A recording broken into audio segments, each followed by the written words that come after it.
Hello, everybody. It's your boy, Sean McLaughlin, at Options Sean on Twitter/X. That's what the cool kids call it now.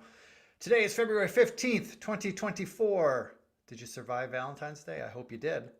Our boy JC celebrates his birthday on Valentine's Day. He somehow gets a hall pass. I don't know how that works. Funny. I just got off the phone with JC. He called me right before we were going live. He's very concerned about Apple. Apple's about to break 180. That's something we're watching.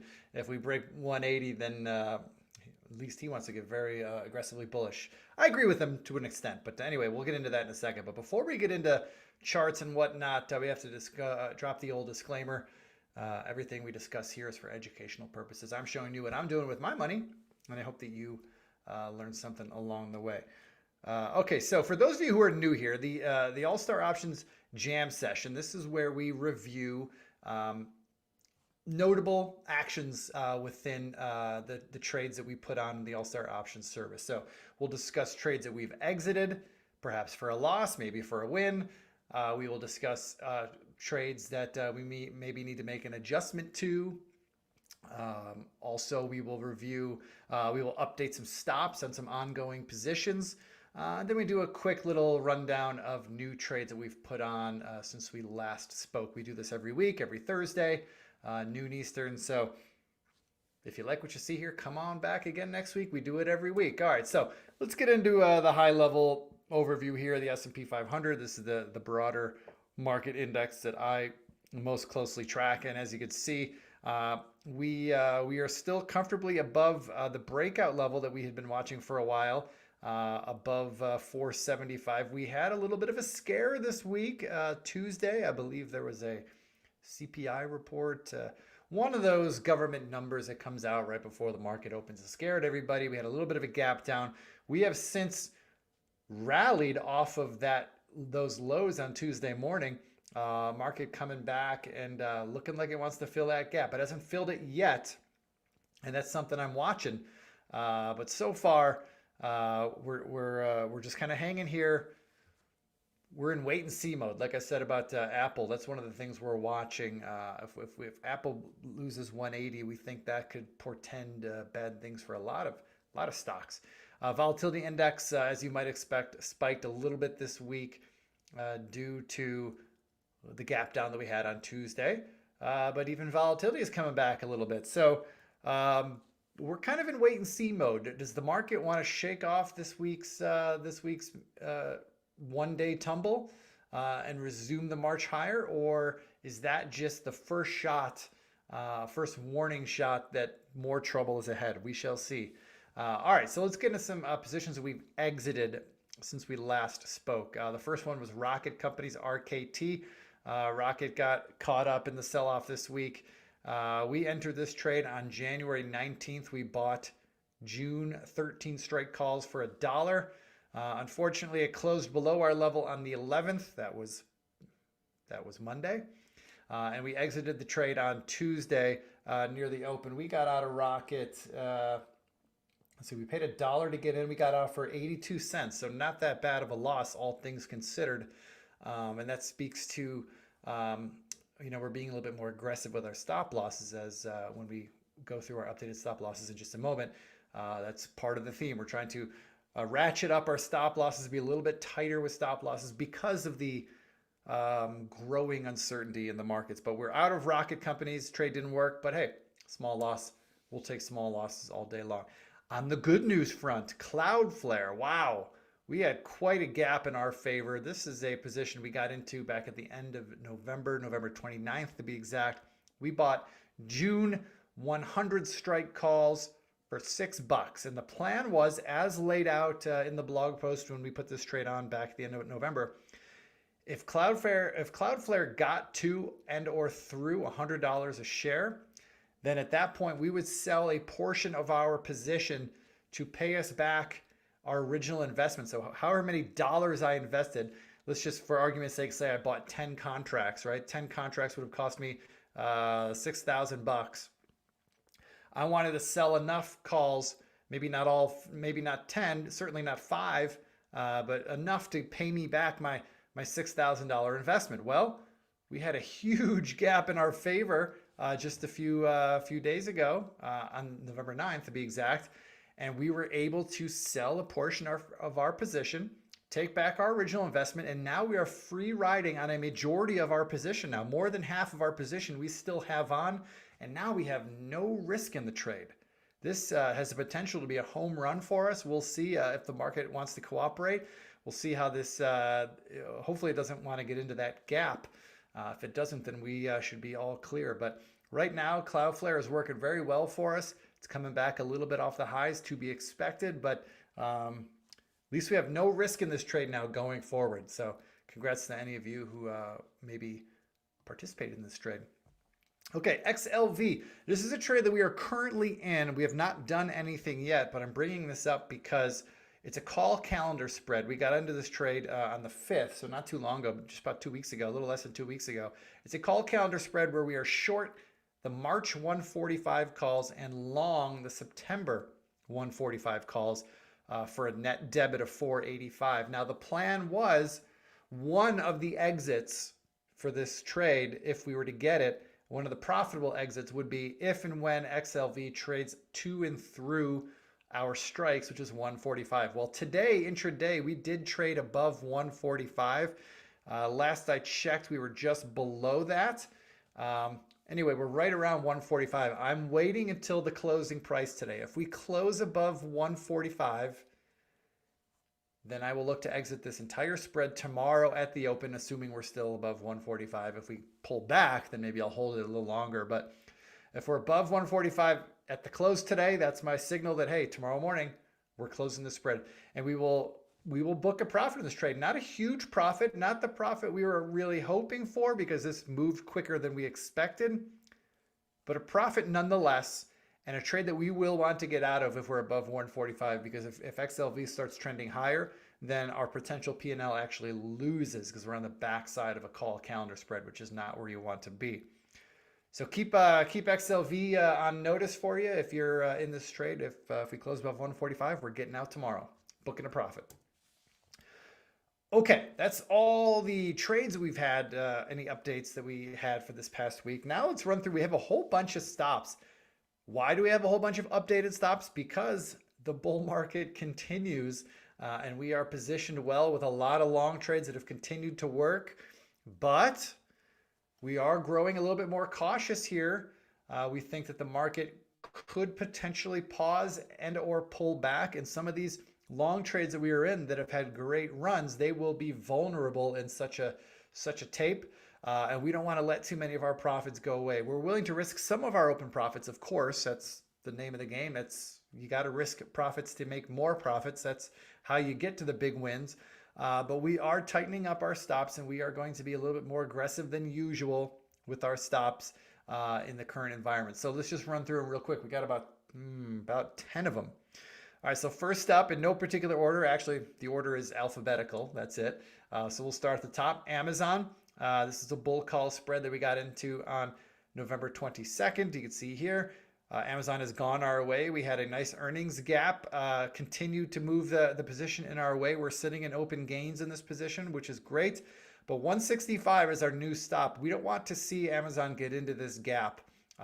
If it breaks below 165, if we see a close below 165, that's our signal to take the position off, hopefully salvage some of our gains, which we should. We're in a great position to salvage some gains here. But 165 is the new stop in Amazon. Next up is Datadog. This is also a bull call spread that we got into in early December. We're long a July 120, July 150 bull call spread that we paid $9.50 for. We are using this week's intraday low price as our new stop, somewhere around 123. If we see a closing price below 123, which also corresponds with previous highs following the initial breakout. So 123, any close below 123 gets us out of Datadog. It'll be debatable whether or not that'll be a profitable position at that point. It might be. The market will decide, but 123 is our stop in Datadog. ECL, we got into this on December 22nd, and boy, oh boy, we had another big gap in our favor this week. This stock is looking great. I'm updating my stop now to 205. 205 is our stop. We don't want to see ECL get back into this gap and fill that gap. That would be bad. That would be bearish. That would mark the end of the trend for us. So 205 is the new stop in Ecolab. Congrats to those of you who are in this position with us. We're off to a great start. Hopefully a lot more to come. Okay, next up, IBM, International Business Machines, a November 20th entry. We got in on this breakout. Almost, it's kind of textbook the way these things work out sometimes, right? This is a textbook breakout. We had a nice little run and then followed by some consolidation and then another run up into earnings followed by a post-earnings gap. The earnings played in our favor. And you guys noticing a theme here with Ecolabs and with IBM and with Amazon? These stocks post-earnings had gaps in our favor. I said this before and I'll say it again and I'll always repeat this, that surprises, whether they're earnings surprises or anything else news related, surprises tend to happen in the direction of the underlying trend. So IBM had been trending higher heading into earnings, and the surprise, no surprise, was in our favor. So anyway, 180 is our new stop that we're using for this position. We don't want to let IBM get into that gap too far. So 180, any close below 180 gets us out of our long calls. And hopefully this should be a good win for us. Next up, Cloudflare. Oh no, we already talked about Cloudflare because we talked about how we sold half, or not half, but we sold a portion of our position. But one thing, we're updating our stop. Our stop on the remaining position is 86. Any close below 86 is our signal to get out of this trade. We'll probably raise this stop even more. Check back next week, but I want to kind of let this gap kind of shake out. It's been volatile, as you can see. So we'll see whatever the low ends up being in this shakeout over the next week. That will be our new stop next week. But for now, 86 is our stop. And reminder, we've already taken out our original risk in this trade. So whatever we sell the rest of that position for, whenever our stop is triggered, whether it's a stop at 86 or if we raise our stop higher later on, whatever we sell those calls for, that is pure profit because we've already taken our original risk capital out of the trade. So I like our chances here in net, Cloudflare. All right, next up, Republic Services, a very unsexy name, but boy, it's a sexy chart. Look at this breakout. We got in on November 13th. This position has I don't think was ever in the red for us. If it was, it certainly wasn't in the red for very long or for very much. It's been trending our way fantastically. We got a fresh breakout this week. RSG looking great. We're long the April 165 calls. We are moving our stop up to 170. Assuming we don't have a significant gap and go below 170 before we get out, we should be able to lock in some gains. We should be able to get out in this trade with profits. But right now, 170 is our current stop. And man, I hope this thing just keeps going. It's looking great so far. Okay, next up, we're almost through it. We got a few more. Spotify. This is a bull call spread we got into on December 11th. You can see right here. We got in. It looked like it was going to fail on us, and it got really close to stopping us out, but it held the levels that we needed it to hold, and it has since whipsawed higher, breaking into profits for us. Trading now around 244. So we are comfortably in profits, and if we get to 250, I believe that's where we're taking profits. I should have had this up here, but we'll be closing the spread if it gets up to and through, closes to and through 250. We will close the spread, book the profit. Should be a nice profit. But in the meantime, if it doesn't get there, 227, excuse me, I'm losing my voice. 227 is where we will be closing this spread. And I mean, unless something crazy happens, we should still be able to exit this spread for profit, even if we have to close it somewhere slightly below 227. So Spotify looking good. All right, Travelers, TRV. We are long calls. We're long the April 220s. We got into this a couple of weeks ago on February 2nd. It's finally starting to poke its head above this consolidation. This is a classic pattern where we had a gap and then a consolidation. Some people like to call this a high and tight flag. Call it what you want. It printed new highs this week. That's what we like. Our new stop is at 210. Any closing price below 210 gets us out of Travelers. Congrats to any of you who might be in this trade. Next up, almost done, two more. Taiwan Semiconductor, TSM. We got into this trade on January 24th, right before our Portfolio Accelerator, for those of you who joined us in New York City. We are long the May 115 calls, and we're short the May 135 calls. We paid $6 for it. The spread is working. It's working great. We kissed our profit-taking level. So 135, which corresponds with a short strike, right? We're short the 135 calls. The plan is, as I laid it out on our blog post when we put the trade on, is that if we get to 135, if we close below or above 135, we will take the entire spread off, book the profit, whatever it is. Well, we kissed 135, and I mean we kissed it at the open. I believe it was on Monday. The stock traded up right to 135. It maybe printed 135.05, like right above it, but it was gone in a second. Like it was there for a second, and then the stock sold off and traded below. So it's pulled back a little bit, but I still like our chances here. I think we're going to get a move back up above 135. In fact, we're getting closer there again today. We're heading in the right direction today. So Taiwan Semi getting close to our profit target. If we get to 135, we will close the spread, book the gain, and move on. Congrats for any of you who are in that trade. And finally, big congrats, Uber. This is turning out to be our trade of the year, our trade of maybe the last couple of years. This might be our biggest winner we've had in a long time. We got into this trade on November 8th. When I put this trade on, you may recall, Straz and I, we were talking about this is a hard trade, because when we bought this here on November 8th, the stock had already rallied something like 20% off the lows, and it was just about to break out above these levels. And I told everybody when I put the trade on, I said, this feels like a hard trade. It's hard to put on. It's hard to buy after it's had this big run. But the hard trades are the ones that pay us the most when they work. And boy, oh boy, has Uber delivered. We got in on November 8th. We paid $1.55 for the March 60 calls. Uber's trading around $80 now. We're sitting on some monster gains in this one. 91 is the upper level we're looking at. If we get to 91, that's where we're going to take some profits in Uber. We'll worry about that when we get there. But for now, 66 is our stop loss level in Uber. If Uber cannot hold 66, we will get out, take a nice profit. It'll still be a nice profit, not as big as we're at right now. We're sitting on some really nice gains. But a close below 66 gets us out of Uber.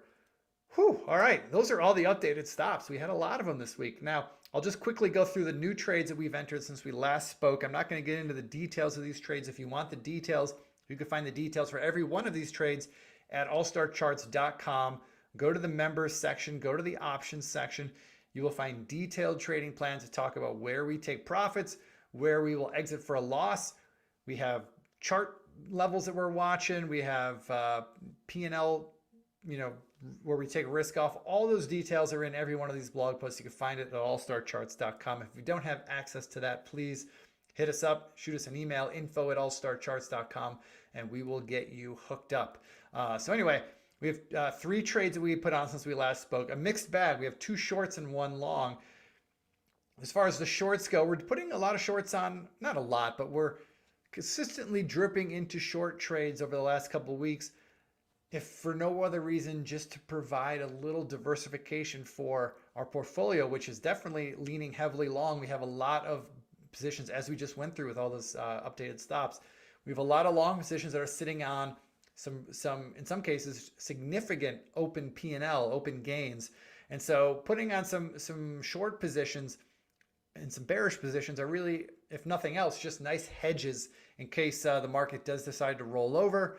We'll have some short positions on that'll help take some of the sting out of any pullback or any give back of open profits we have in our long. So Pinnacle West Corp is one of those trades. It's a stock that, look, it topped. It's in a monster topping pattern that's been forming over the past 5 years. But for more recently, for the last 3 or 4 months, this stock has been trading down while the stock market has been ripping higher. So this stock has terrible relative strength. It's relative weakness. And these are the types of stocks that we want to get short positions on as portfolio hedges. So Pinnacle West, PWN, or PNW, excuse me. We have a short position on there. Meanwhile, Merck, we took a long position here just because, I mean, look at this setup, right? These are the types of stocks you want to be long. But we got long Merck. Healthcare has been one of those leading sectors. And we want to position in the leaders, and Merck is one of them. So we are long in Merck. And then again, another portfolio hedge. We got a trade on in Hormel Foods Corp, ticker HRL. I mean, look at this. Is this going to be a textbook breakdown? We're breaking key support levels here that go back to 2017, late 2017. We are below those levels. This is not a chart I want to be long, that's for sure. Our bet is that this thing goes lower. We think it can get into the low 20s, perhaps 23, 22, 21. We are positioned for such a bet. We're positioned in a way that we will get paid very well if that happens. But again, find the details for those trades at allstarcharts.com. If you have any questions about anything we've discussed here, or if you want info on how to get involved with All Star Options, shoot us an email, info@allstarcharts.com. I hope everybody has a great weekend. Some of us have a long weekend. My son has no school tomorrow. I don't know why. Then he's got Monday off. So long weekend coming up. So enjoy that. I'll see you next week on Stock Market TV, and we'll do this again next Thursday. Until then, take care. Be well.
Talked about